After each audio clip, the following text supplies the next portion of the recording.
Hey YouTube family, how are you? I'm Valerie. I'm an author and an empowerment teacher.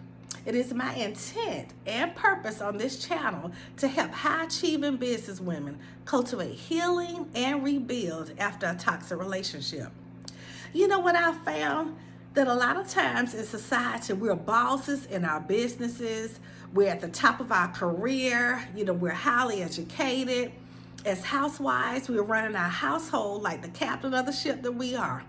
But I found that a lot of times behind closed doors, personally, we're suffering and we're secretly hurting and we're broken, whether it be from relationships, a current relationship, a past relationship, something in business or a past transgression, whatever it might be, but we're actually hurting and broken behind closed doors. So this channel is to help that woman. And I just want to come to you and share with you a topic that's something that I'm living. I've made a comeback from it, and I thought that it would be very helpful for the masses and other women that are experiencing it or have experienced. So with that being said, let me share with you the topic of today that I want to bring to you. And I have some notes before me, so if you see my eyes shifting, I want to make sure I cover all the points that I were thinking about. And that topic is singleness. How to be content in your single season. Singleness. How to be content in your single season. I have seven different factors that I want to bring to your attention that have been very helpful with me in, being once married. I'm a divorcee now, and now I'm single, and I've been single actually for 20 years now. That's a long time. So these are some of the things that I've done throughout my singleness and over the course of the years that have really helped me into becoming more well-rounded and whole and healed, from my past relationship. So that first factor or topic that I want to bring to you is that, number one, you want to embrace the fact that you are single. There's nothing wrong with being single. A lot of times in society, we as women, we could feel, I'm single, all my friends are married, and we have this, and there's nothing wrong with desiring marriage. I'm just like anyone else. I would love to have a life partner that I could grow old with and spend the rest of my days with. But what I have come to realize is that if it doesn't happen, I'm okay with that as well. I'm content with that as well. So that's what I want to bring your attention. Embrace the fact that you're single. There's nothing wrong with it. Life goes on. And matter of fact, you have more opportunity to become more of what you need to be and to actually do the will of the Lord, because you have no one else to consider but yourself. Now, if you have children, minor children, of course, your children come into play, and they're number one. You of course have to make sure that their needs are met. But I'm saying, generally speaking, you have no other adult that you have to consult, so to speak. So number one, embrace your singleness. There's absolutely nothing wrong with it. Number two, ask yourself, who am I and what do I want? When you're single, you have that time to sit with yourself, to look in the mirror and to reflect. If you're going through something or if you've come out of something, hey, what do I want? Who am I? And when you say, what do I want? I don't mean so much in material things, but I mean in a different, like, as far as things that are non-tangible, is what will make your life complete, what will make you healed, what will make you whole, what will make you or help you to walk into your purpose and your fulfillment in life. What will fulfill you? That's what I'm saying. I'm trying to get out. What will fulfill you? Not, how many houses and cars you want, and that's fine, and nothing wrong with that. But we're talking about the core. We're working on the inner being of ourselves. So ask yourself that, who am I and what do I want? And when we're talking about who am I, it's not necessarily that I'm a mother and I'm a daughter and I'm a grandmother. Not those things, but just dig a little bit deeper. Who am I? Me, when I ask myself that question now, I know, number one, I'm a child of God. That's number one. In the physical, yes, I am a mother. I am a grandmother. I'm a divorcee. But outside of that, I'm a child of God. I'm a human being living a human being with living having a spiritual experience. That's what I'm trying to say. I'm a human being having a spiritual experience. And yeah, that's who I am. And number 3, work on yourself by intentionally addressing any issues you might have.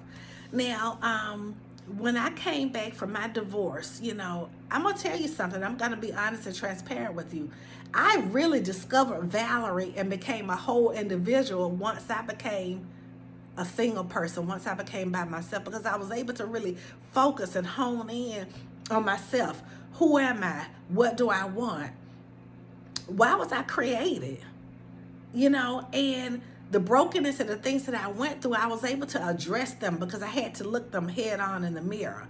And I addressed them by ways of, examples, getting counseling, reframing from dating. When you're hurting, you're really not in a place or a space to date. You're really not emotionally available to date or to give yourself over honestly to someone else. So I refrained from dating. I gave myself space. I actually went to counseling. I was in counseling for about 2 years, 2.5 years. And I was blessed because I had families to support me as well. So those are some of the things I did with intentionally addressing any issues I had, because I was broken, I was insecure, I was indecisive. It was hard for me to make decisions. I didn't know what to do. I didn't know my head from my feet at the time when I first came out of my marriage. So it really, I really had to intentionally really focus on Valor and focus on the issues that I had and work on those issues so that I could become a whole and healthy person. And I would say number 4, explore. Explore and do something you would not normally do. And what I mean by that is, for instance, go out to dinner by yourself. You don't always have to have someone to go to the movies with or to dinner. And I know for some that might be kind of hard and challenging. But the first time I did that, it was a little bit awkward, I have to admit, because I had a spouse at the time. I was used to having someone to go to dinner with or do different things with. But step out of your comfort zone and explore. Find out, what you like to do. But try something like go to dinner by yourself. Go to the movies by yourself. Sign up for a class. Do something you would not ordinarily do. That helps, with being in your singleness, because you're embracing your wholeness and you're embracing your singleness. I would say number 5, make a list of the things or goals that you want to accomplish. Just sit down and think about some of the things you want to do. If you have things on your bucket list, just jot those things down. You just kind of do a brain dump. Just think and just get out of your head and just put things on paper. It really helps. It really helps to do that. So do a brain dump and make a list of things you want to do, a list of goals you want to accomplish, things you have on your bucket list, and just put those out on paper, because I really feel like once you get it out of your head and put it on paper, it really helps things progression and help things to move forward. And before you know it, you'll be accomplishing those things because you've got them out on paper.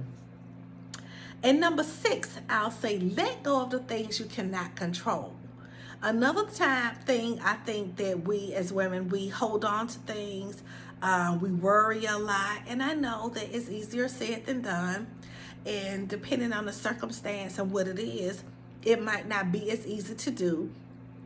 But really intentionally, when something comes to you and you think about it, if it's something that's completely out of your control, pray and ask God for you to help you let it go. A lot of times when you let things go, I'm telling you, it frees you and lines you up. And that could be circumstances, that could be people, that could be bitterness.